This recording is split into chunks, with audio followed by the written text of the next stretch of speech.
Now, inani, pananglitan o cooperative, kinahanglan tag, balikan akong association or organization, SIC registered or DOLE registered, pila may bayad sa pagparehistro niya. Unsa may gikinahanglan before sa registration sa Workers Association. Unsa gikinahanglan mga dokumento usa mo usa sila ma-rehistro as kung ang ganun sila, kanang doon na sila legal standing. Okay. Una, maghisgot ta sa bayad. Before sa krisis nga nahitabo karon, 70 pesos ra gyud. Sa usa ka Mo grupo. ko na mo sa una. Nya karon gi-reduce no, 50 na lang. Unya, So tayo na pa discount Attorney Roy, salamat ha. discount by 20 pesos. Nya kaning ang gikinahanglan na niya is ang atong organizational meeting, no? Sa wala pa magsugod gyud ang kapunungan, naa sila yung mga meeting gihimo, pagpasabot sa mga katawhan nga unsay benepisyo kun maggrupo. Maghiusa ta. Sunod doon natay kanang moto, listahan sa mga nangapil Mga membro. sa membro o pirma, then ang constitution and bylaws kanang gipanday nga balaod sa kapunungan. Sa kapunungan, kanang ilahag yung gusto mahibawan. Pwede para rin binisaya, ilang, sir? Pwede rin binisaya. Basta magkasinabot sila. Depende silang gusto kung ano Depende itong sila. buhaton. Silbi. Apil na mga silot, ana, o kung say... Apil ang silot. Then, ang importante is sa kanang pagpamunuan. Dili gyud siya ingon hangtod-hangtod siya nagyapoy O, presidente. kinang doon nag-election. Doon nagyay siya election mahitabo. Nya doon na siya term limit. Term of office. Term of office. So, mura na ini, kung po na mura ka politiko. So, 3 consecutive terms, what? Depende na sa sabot. Basta depende na nila, no? Kaya sila raman po magsabot ang kapunungan. Depende na. So doon ay financial statements nga himuon, nga simple lang. Di yun siya ingong, bisag cash flow, okay na. Pero ang ilan na dawat, wa pa man sila sugod ka ng, o sa pagsugod, doon na mo ginay siya yung membership fee. So, doon na yung membership fee, doon na yung siya kwarta. Ay, kwarta. Bisag 10 pesos ang pagpamembro. Basta at least dahil kita kwarta. So, bao na nagikinahanglan kay... pwede ra gyud, why problema. So, di ame usagatos ang Sir Simon kay mora man ni among ko kabuot sa membership namo. Ang uban wa pa man mo amot isaan lang pero dawaton dito 100 naman inyong cash flow. So, okay na. Ato lang pong gikuan na siya, ang atong gipaklaro nga ang nga ay pundo nga i-share gikan sa membro para po paglihok sa correct opisyalis sa paglakaw-lakaw, no? Pag-xerox, papeles, kada daghan tanan. Pagbayad sa kuan kay doon naman ni siya application form nga notaryuhan. O ang constitution and bylaws notaryo po. So munang kinahanglan pundo. Usa man ning basig ang presidente. Ako lang isingit ni Sir Simon kay kanamang ang notaryo pwede nang diha City Hall. Yung silbi na diha. Sa ato dire muna sa atong office basta notarized na nga tinuod yung abogado niya nag-exist pa kay na diha. So, mao ni gikinahanglan una constitution and bylaws, wa na kinahanglan certificate, secretary certificate o unsa ba diha? Wala na. Minutes. Minutes lang of the meeting. Meeting. So, mao ra ni gikinahanglan sa mga organisasyon or association, cooperative. Sa cooperative dito na siya sa CDA. CDA na unsa inyong pangayoon? Ang ila lang ang ilang registration sa CDA o kanan ilang certificate of compliance kay tinuig man na ila. Kinsay mo issue ana ang CDA? Ang CDA. CDA gihapon. So gamay ra hinuon. Wa na sila yung mga constitution and bylaws, mga minutes of meeting. Pa-attach na lang nila. Attach na lang. Before sila ma-register, doon na magyun na sila articles of cooperation, constitution bylaws. I-require po na ito na isa. Minutes of the meeting, wala na. So, maninduta dali. Di man kay lisod. Di pa kasayon naman na yan. Ang papel, ang ilihok ni mong kwarta kay ato magong i-consider mga mag-uumanig, mga mananagat. So, may gani kay binding discount. Attorney Roy, lamat ha. Atay, nakuang ikatabang ani inyo. Pero ang problema ninyo, ang akong natanawan ninyo, ang manpower ba? Ako din i-answer ka. Yeah, go ahead, Vic. Kung once marehistro na, ang atong registration sa DOLE kay perpetual. So sa 50 pesos, perpetual na siya. Dili na kinahanglan. I-renew na to kada tuig. Ang aton lang buhaton diya, mag-submit lang ang association og annual report. Natural. Annual report. Annual Kaya report basig pa. nag-ilis og mga officers. Mora na, pero di na mabayad ng 50. Mo ni naka-pordo is duli. 50 na bayad o niya. Sa kada tuig, wala bayad-bayad. Mo'y naka-pordo ni. Now, kanina, aligri nila kay, unsa may paagi ka na? Ang kining ni ang association or organization, meaning, ang kanang mga marehistro na, panitan gusto ming mo, Abel, Engineer Vic, tabangi mi. Sir Simon, tabangi mi. Rehistrado ang mami ninyo, di po mo baga ko, kamo may nagrehistro, kamo may nag-accept nila. Unsa kadali ang ilahang proseso, kay ba kung tukanan, yung matuduan, unsa kadali, it will take how many days, months, o sila maka-avail, ani? Kaya na naman inyong papel. So, ang inyo harito, okay na inspection tingali, seminar for akuan, unya ikaduha, ang tanang mga kinahanglan nila, apel ng taga RTWPB, Original Wage Board, mo na ni, it will take how many months?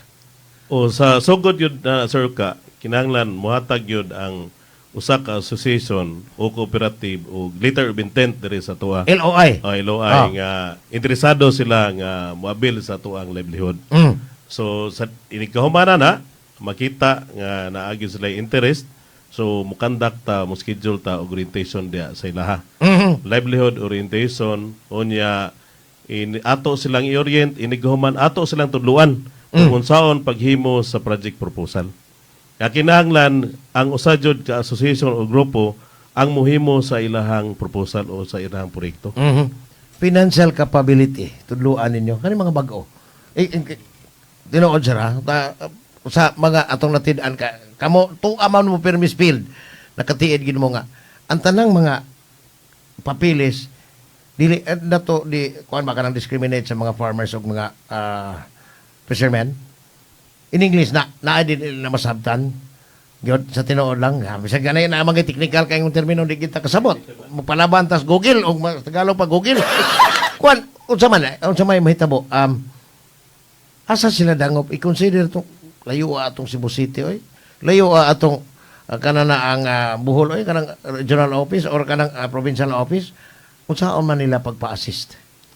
Pwede ra gyud sila mo email sa mua diri sa Roca o naa sila yung mga kaila nga ipadala sa muang messenger page na mo kana amo ar gyud na sa labing sayon. O nya inig kadawat na mo manawag mi dito sila ha nya mo na among gikuhan nga kinahanglan sa ilahang iluay na diha ang ilahang contact number kay motawag gyud mi sila ha. Ang letter of intent pwede rag binisaya. Pwede gyud binisaya. Matay. Basta sayon. Inyong gipakasayon og maayo. Now, unsa may mahitabo sa inyong habig? Inig audit ani mga Tagalog man to mo audit sa paano namin maintindihan yon. Tagalog to na. Way problema sir ka tungod kay ang ato ang proposal gidawat ang binisaya gidawat ang in English. Na may interpreter niya. So, kaning ni ani ay pananglitan ron. Sunod tuig na-amaze ako ni programa kay sa ubang mga nato ko anang hamin sunod katong mga nangaging regional director ko kay bawa ni. In fact, partner ko ni, except the Engineer Vic. Ida ato yung Engineer Vic sa una, si Bordo, retire na, nakita kami, nakatulong ato. Moro to, akong na-partner, even si Attorney Roy, di pa na si RD, na-partner ko man na. Pero ang among gisgutan ato, legal, kang attorney, ang katong kang Engineer Vic, kanang bang, standard, libor standard. Oh. Wa ko kay bawaan ni sa tinuod lang. Abi na ko ang manghatag og mga livelihood program ang DSW nila. Kamo di ay. So, karon pananglitan lang failure ang usa ka komunidad nga nidawat katong grupo lang ayaw natong individual failure unsa may liability nila unsa may ilang tulubagon ay mo mag na bankrupt dire labi na igo katong sa audit na tindaghana tong damage yun unya unsa may liability nila. So actually mo na siya no subayon na siya unsay mga hinungdan kaha sa ilang failure no kay basin og una naigo sa kalamidad then mismanagement no ug uban pang factors like kanang naalkansi tungod kay kani for example ni barato ang ang market presyo os kayo nya taas kayo ang mahal kayo ang niyang inputs mga input so naay mga rason nga balido nga so wa ra gyud sila ato matawag nga tulubagon, no, kay pangitaan po na siya kung sa panahon nga naigo siya sa bagyo o muduo sila namo or among makita nga na igo gyud na damage ang ilang proyekto, then naatay gitawag og livelihood restoration. Oh. Ato i-restore. Same gyapong amount. Hindi may sobra. Magdepende na og sa ito. Palitan, buhay manok o baboy sa Janabig damay dagang sobra. Same amount ra gyapon sa may sobra siyang baligyan mo. Mabulsa na nila. So, kanin nindot kayo ako lipay sa kaning moong scheme ba kay kaning mga dawaton ra bang yung binisaya nga mga sinuwatan. Now, sa mga assuming kay na partner pod nako kaniadto gilain-lain ko man tog adlaw ang PCIC, ang Philippine Crop Insurance Corporation. O niya, in fact, mabda nagka-amigo mi ni Mampuye, siya na puli karon og si atong former regional manager. Kinitanan, unsa may kuan kanana ang panlitan. Nakoy uska hektaryang umahan. Pero kaning akong mga farm inputs, tanang mga materials ani, hinatag ni Dole through livelihood assistance. Marehistro pa ba ni sa PCIC nga? Gikan man is gobyerno, parehistro sa nako insurance gobyerno. Unsay kuan ni Sir Simon? Kana kuan sir, ato ginas lang gi auhag nga labi na mga livestock o kanang mga Livestock, plantation nga magpa rehistro sa magpakuan sila, insured sila sa PCIC. PCIC. Oh, kasi sa panahon nga moabot ang mga force majeure nga na. ngana, so dunay bisag dunay mabalik Na recovery. Now, og maingong ka restoration same amount nako to daw sa insurance. Katulad dili pwede dili maingon ang dole nga katong nadawat mo sa insurance ni mo tayo mo dugangan. Dili nga na general. Dili siya sir ka, pero ato sa gihapon siyang tan-awon apan ini-apply nila og balik sa restoration. So ato gyapon siya iagi og assessment. So mahimo siya nga the same amount, it could be nga umubos or pwede pa mo taas. Okay. Yun Kay nagdepende man sa ato ang market price sa ato agon correct mga yun. inputs. Now, ari ko sa kanang giingong livestock.